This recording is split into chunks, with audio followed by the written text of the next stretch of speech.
Bismillahirrahmanirrahim. Assalamualaikum warahmatullahi wabarakatuh. Waalaikumsalam warahmatullahi wabarakatuh.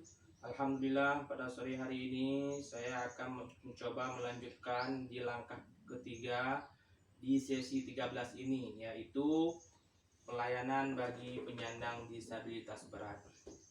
Yang mana tadi teman saya di langkah pertama pembukaan dan di langkah kedua teman saya yang satu lagi sudah menjelaskan tentang pengertian penyandang disabilitas. Sini saya akan mencoba di langkah ketiga untuk menjelaskan kepada ibu, yaitu hak-hak penyandang disabilitas. Yang mana sini di langkah ketiga ini saya akan mencoba menjelaskan apa-apa hak-hak penyandang disabilitas.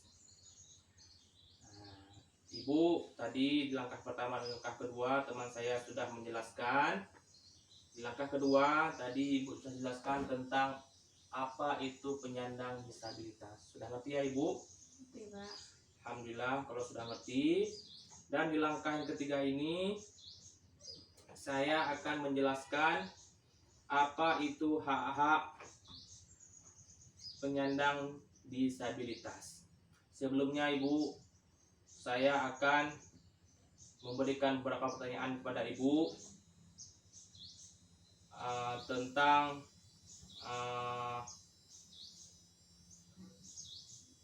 perbedaan dan persamaan antara manusia biasa seperti kita ini dengan penyandang disabilitas.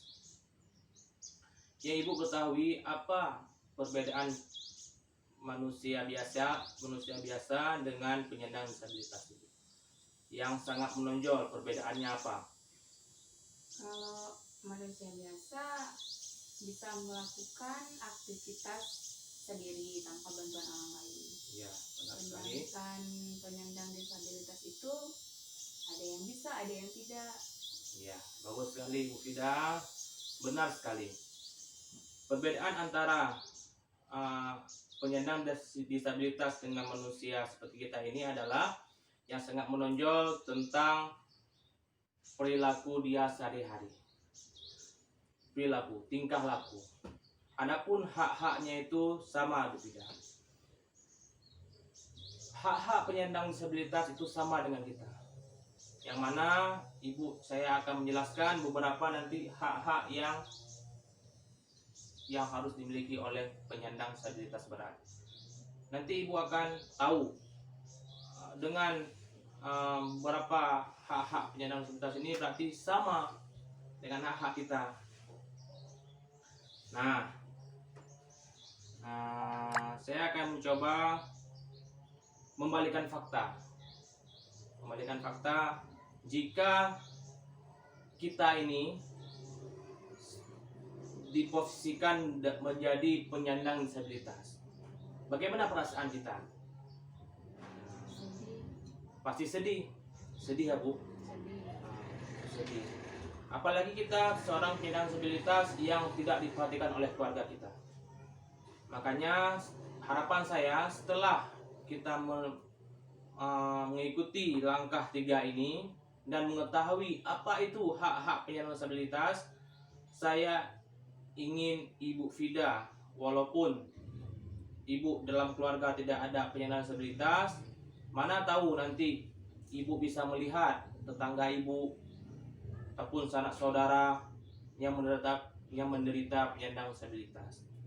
Kadang-kadang kita melihat banyak penyandang disabilitas yang tidak diperhatikan. Saya sangat sayang sekali ibu.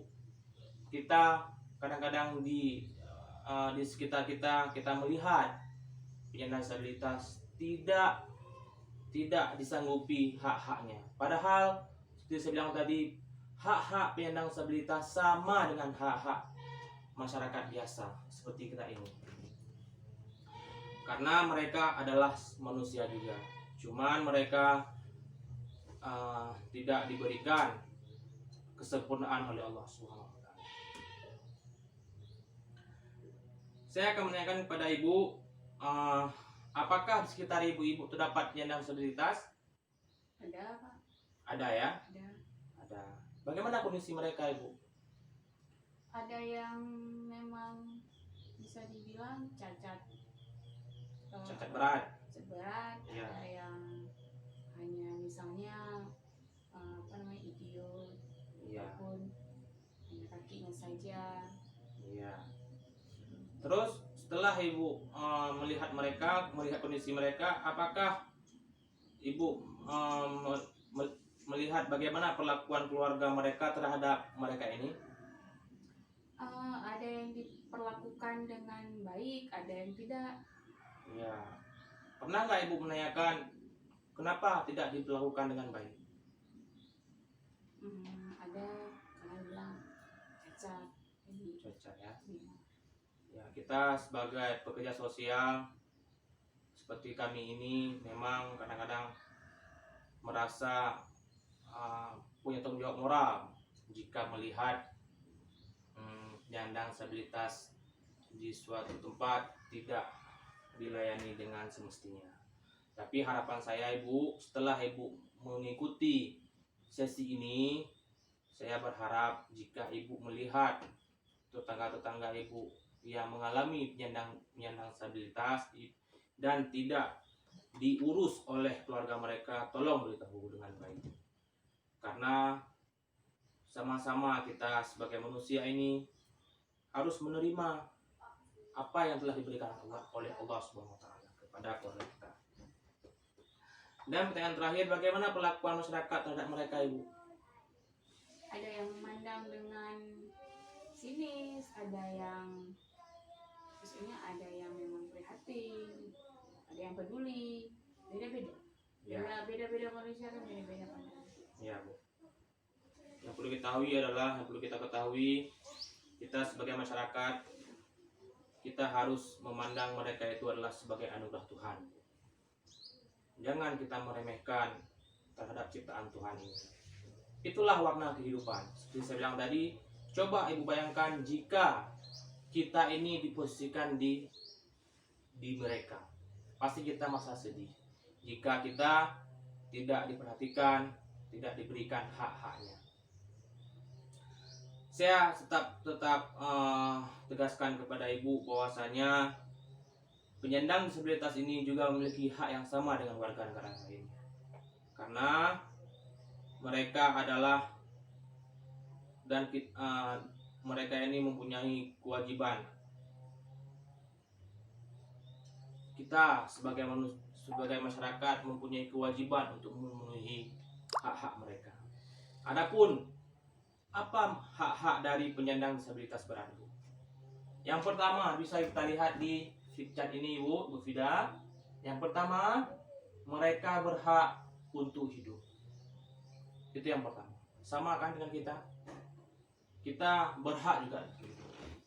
Jadi kalau kita melihat ada penyandang disabilitas yang kadang-kadang hidupnya terenta-renta, kita harus memberitahukan kepada mereka, kepada keluarga mereka, jika hak mereka tetap sama dengan kita, yaitu hak untuk hidup.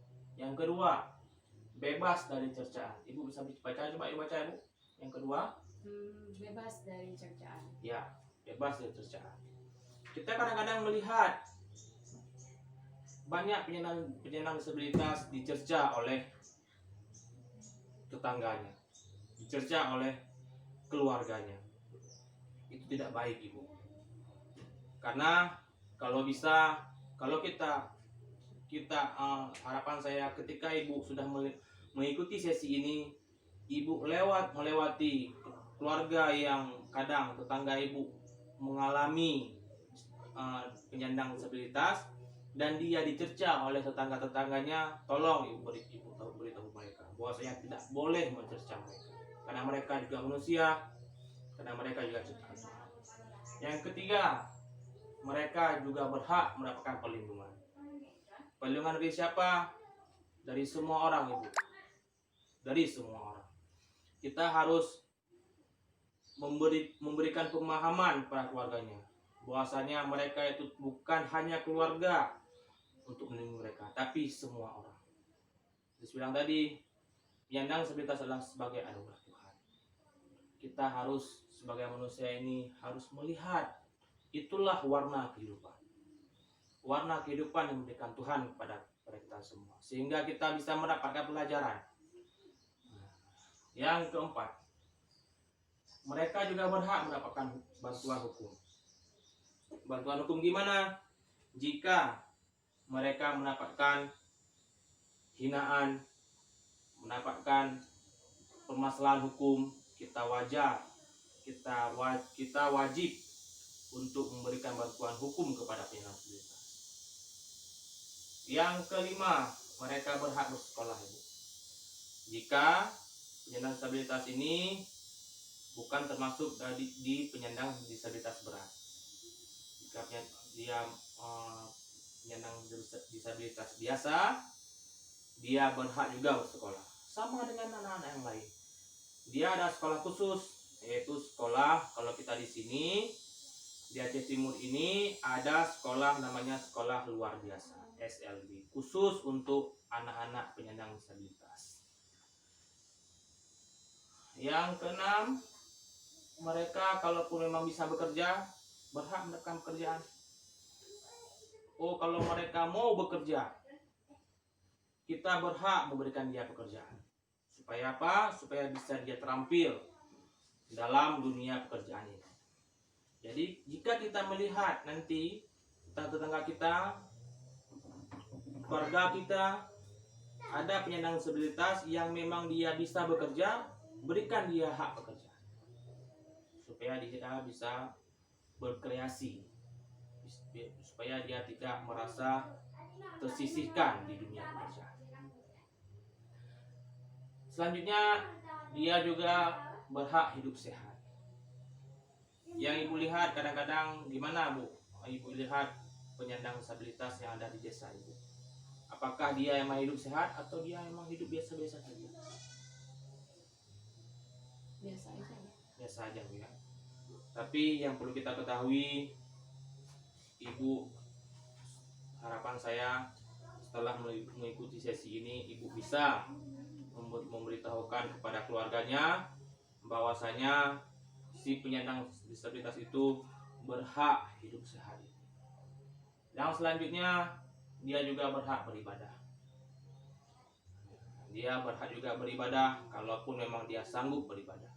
Karena kita sebagai manusia tidak ada namanya keringanan.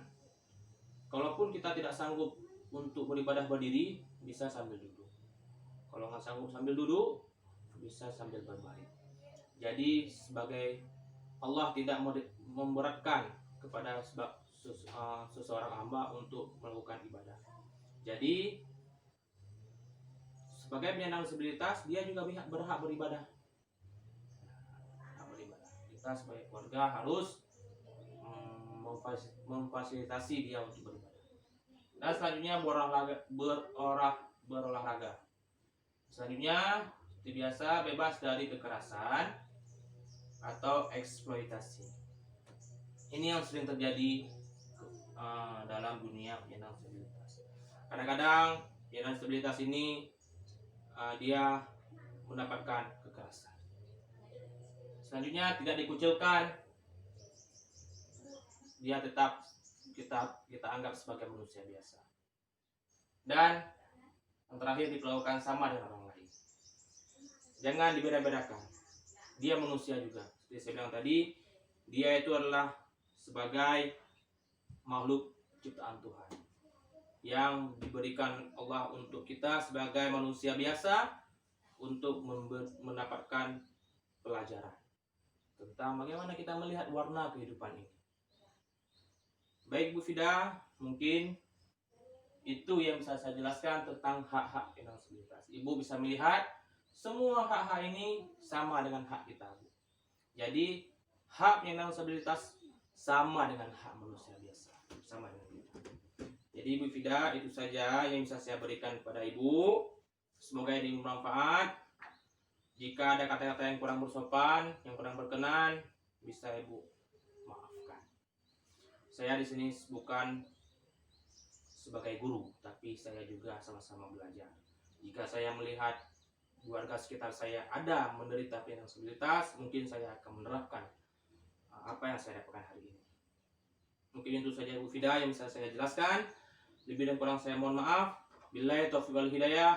Wassalamualaikum warahmatullahi wabarakatuh. Waalaikumsalam.